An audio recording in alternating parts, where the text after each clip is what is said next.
In 1988, Greta Winton was cleaning her attic when she found a dusty old scrapbook. Inside, names, photos, train records. It was a secret her husband had kept for 50 years. Nicholas Winton, a British stockbroker, had quietly rescued 669 Jewish children from Nazi-occupied Czechoslovakia. He arranged trains, visas and homes, then told no one, not even his wife. Decades later, he was invited to a television show, unaware the audience was filled with the children he saved. One by one, they stood to thank him. He was knighted in 2002. When asked why he did it, he simply said, "If something isn't impossible, then there must be a way to do it." 669 children, one scrapbook, a secret hero.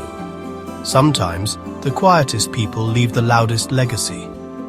If this story moved you, like the video, subscribe for more, and share it with someone who needs hope. And tell us in the comments, what would you have done if you found that scrapbook?